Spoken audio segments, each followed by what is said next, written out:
kita bertemu lagi di dalam persekutuan tengah minggu kita pada sore hari ini. Mari sebelum kita bersama-sama memuji meninggikan nama Tuhan, kita bersatu dalam doa.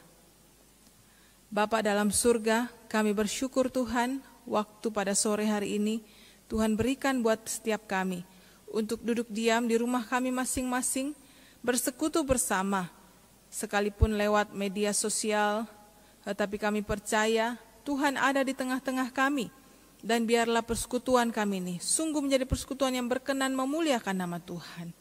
Di dalam nama Tuhan Yesus kami berdoa. Amin. Saudara, dalam hidup ini banyak orang yang mencari. Apa yang dicari orang adalah hal-hal yang menyenangkan hatinya dan hal-hal yang dapat memenuhi kepuasan dirinya. Tetapi setiap kita anak-anak Tuhan diberitahukan oleh firman Tuhan bahwa ketika kita mencari segala sesuatu yang fana, itu akan sia-sia. Sebaliknya ketika kita mencari Tuhan, maka Tuhan akan memberikan damai sejahtera dalam hidup kita. Mari kita naikkan pujian ini. Dulu ku mencari, kini ku mendapat di dalam Tuhan.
Saudara sekalian, kita akan bersama-sama mempersiapkan hati kita untuk mendengarkan firman Tuhan.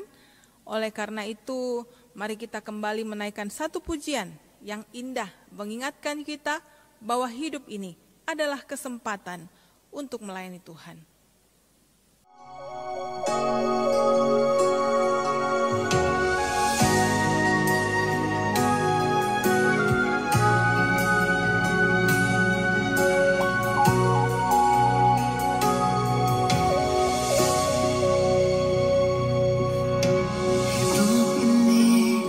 Adalah kesempatan hidup ini untuk melayani Tuhan. Jangan sia-siakan waktu yang Tuhan beri. Hidup ini hanya sementara.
Shalom, saudara, sangat bersyukur untuk satu kesempatan bisa bersama-sama dengan saudara untuk bergumul dengan satu kebenaran firman Tuhan.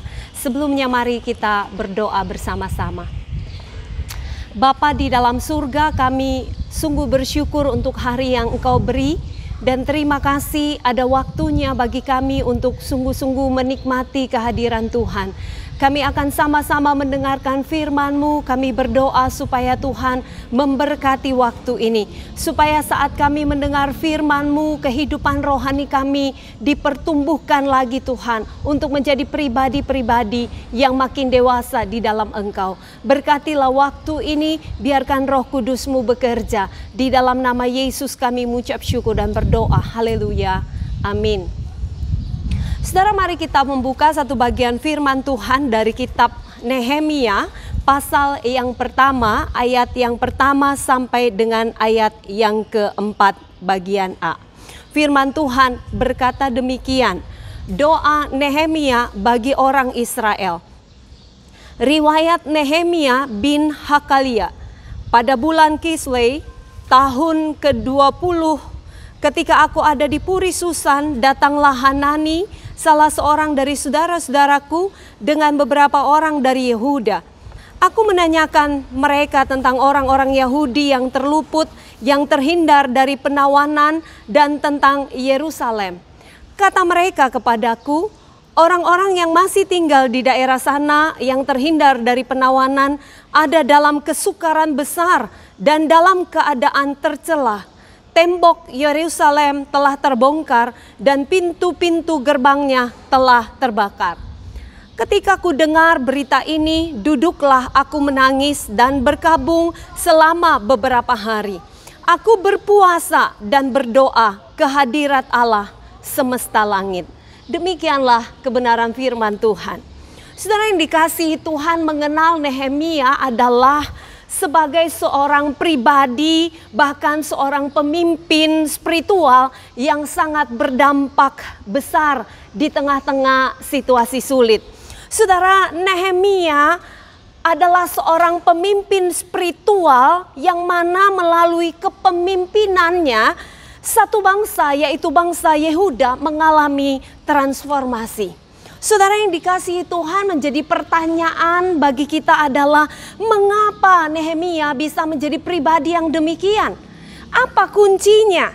Saudara, saya menemukan bahwa kunci dari Nehemia menjadi pribadi yang bisa mentransformasi satu bangsa adalah yang pertama, di tengah-tengah masa sulit, Nehemia memutuskan untuk seeking God. Nehemia memutuskan untuk mencari Tuhan. Saudara yang dikasihi Tuhan, kalau kita lihat pembacaan kita tadi, ayat yang pertama sampai dengan ayat yang ketiga, seorang yang bernama Hanani, yaitu seorang tawanan dari Yehuda yang dilepaskan, memberitahukan kepada Nehemia tentang kondisi Yerusalem yang sangat memprihatinkan. Kondisi orang-orang yang pulang dari tawanan. Saudara, apa yang dilaporkan oleh Hanani kepada Nehemia? Hanani berkata kepada Nehemia, mereka mengalami kondisi yang tercela, kondisi yang hancur. Mengapa? Karena mereka menyaksikan tembok Yerusalem yang menjadi identitas diri mereka sebagai bangsa pilihan Tuhan telah porak-poranda. Saudara yang dikasihi Tuhan, tetapi begitu menerima berita atau kabar dari Hanani, apa yang menjadi respon Nehemia seharusnya juga memberikan pelajaran rohani bagi kehidupan kita. Nehemia memutuskan untuk seeking God. Nehemia memutuskan untuk mencari Tuhan. Ayat yang keempat dikatakan Nehemia duduk, Nehemia menangis, Nehemia berkabung, Nehemia berpuasa, dan Nehemia itu berdoa. Sebuah respon di mana Nehemia tidak menggunakan kemampuan kecakapan pikirnya, saudara. Bukan menggunakan pengalaman kepemimpinannya sebagai pemimpin untuk menemukan solusi persoalan sulit yang dihadapi oleh bangsanya. Tetapi saudara, pertama-tama Nehemia menaruh hatinya untuk bangsanya. Lalu menyatukan dirinya dengan apa yang dialami oleh bangsanya. Menaklukkan seluruh pikiran dan perasaan hatinya untuk apa? Untuk seeking God. Untuk mencari Tuhan, untuk berdoa, untuk menaklukkan seluruh lututnya di hadapan Tuhan, menyerahkan persoalan tersebut. Saudara yang dikasihi Tuhan, apa yang dialami oleh Nehemia sesungguhnya juga bisa menjadi pelajaran dan teladan bagi kita dalam mengatasi problematika hidup yang terus-menerus terjadi. Masa-masa pandemi yang kita tidak tahu kapan berakhir. Saudara, Nehemia mengajak saya dan saudara untuk apa? Untuk membawa seluruh hati kita kepada Tuhan. Untuk menaklukkan lutut kita. Menyerahkan semua persoalan hari esok yang kita tidak tahu kapan berakhirnya pandemi ini ke dalam tangan Tuhan. Dan firman Tuhan, kalau kita baca di dalam Mazmur 105 ayat 4 itu, sungguh-sungguh mengajar kita untuk belajar seeking God. Carilah Tuhan dan kekuatannya. Carilah wajahnya selalu. Biarkan saya dan saudara hadapi seluruh penderitaan, seluruh pergumulan hidup dengan seeking God. Saudara, yang kedua, apa yang menjadi kunci keberhasilan Nehemia dalam mengatasi semua situasi sulit yang dihadapi oleh bangsanya? Nehemia itu senantiasa punya spirit asking God.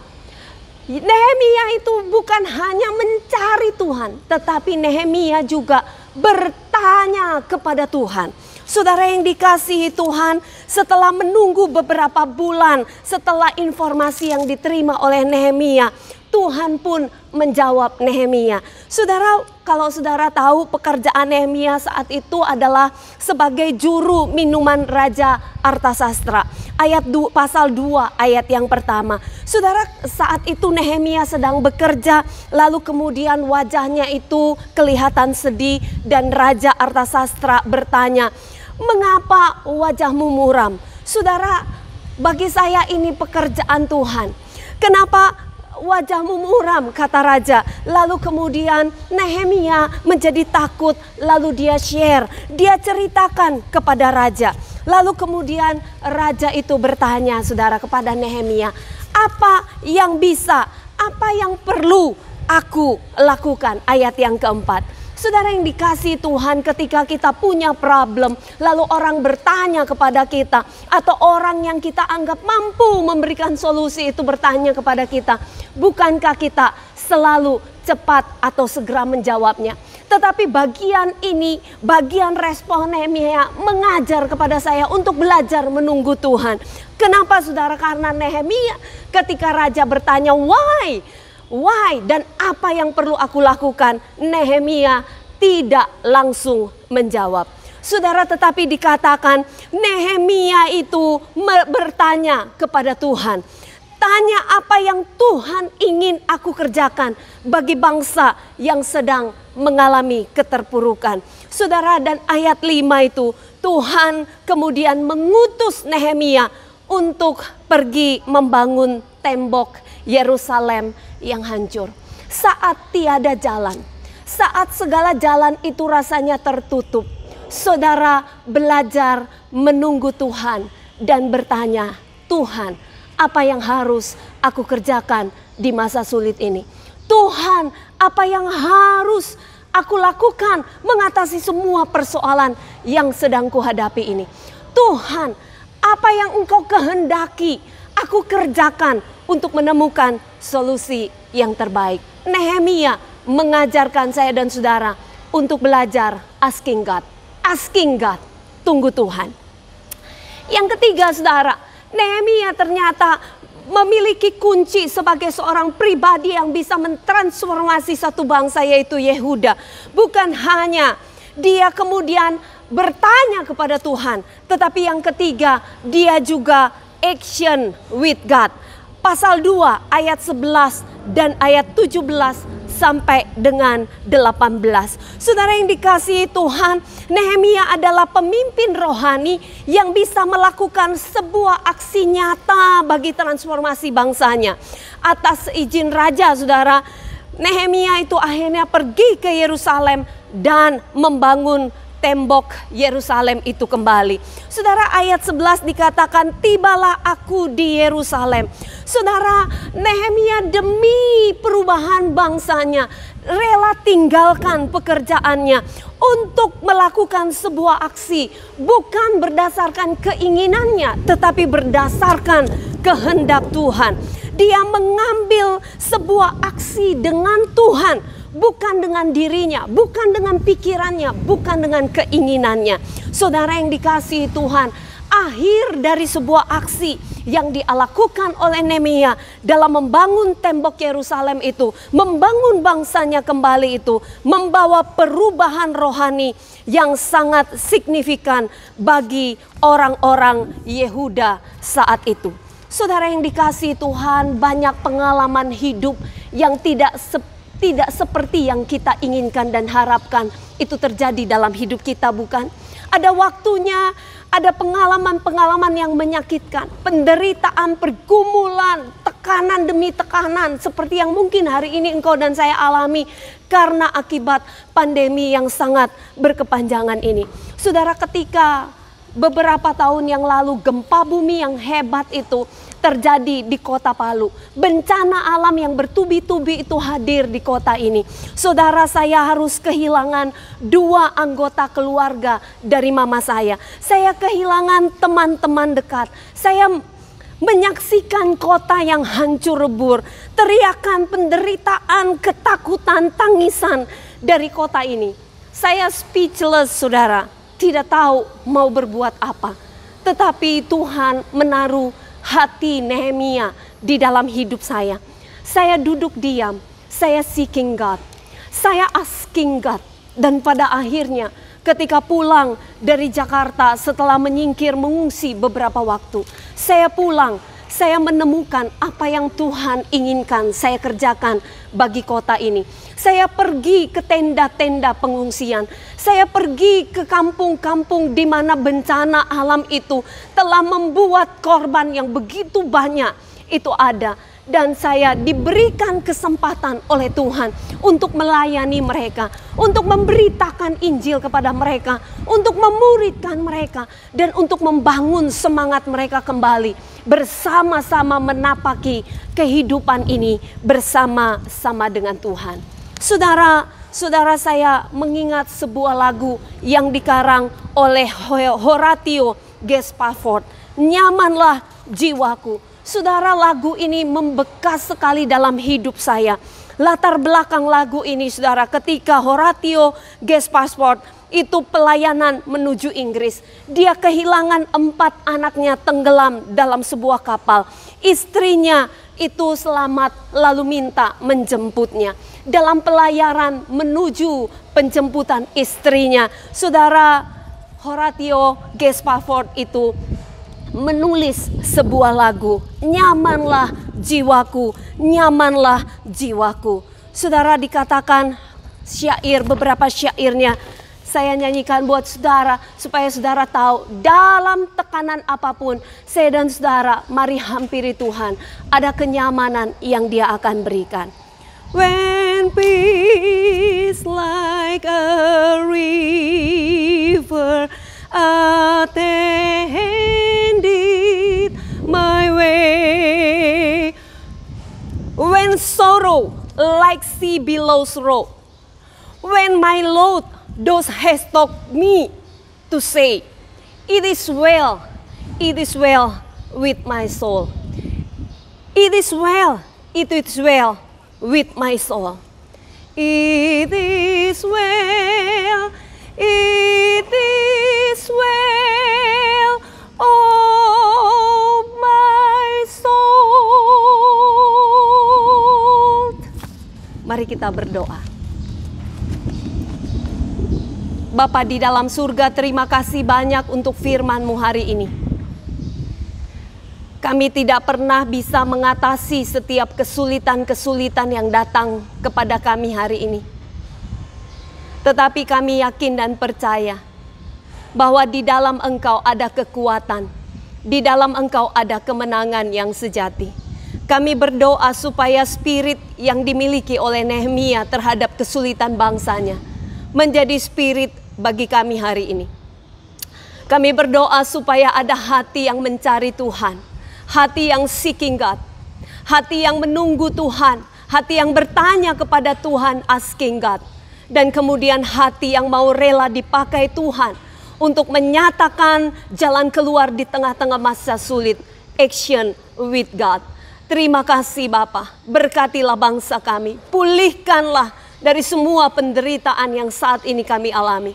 Berkati kehidupan kami, kuatkan iman kami untuk tetap melangkah di masa sulit dengan hati yang terus percaya. Dalam nama Yesus kami mengucap syukur dan berdoa. Haleluya. Amin.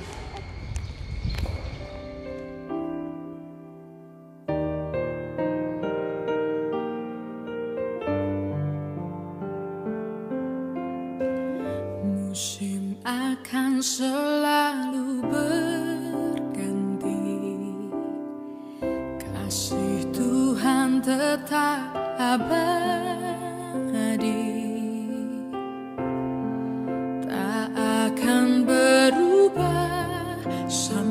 sampai selamanya ku tetap percaya.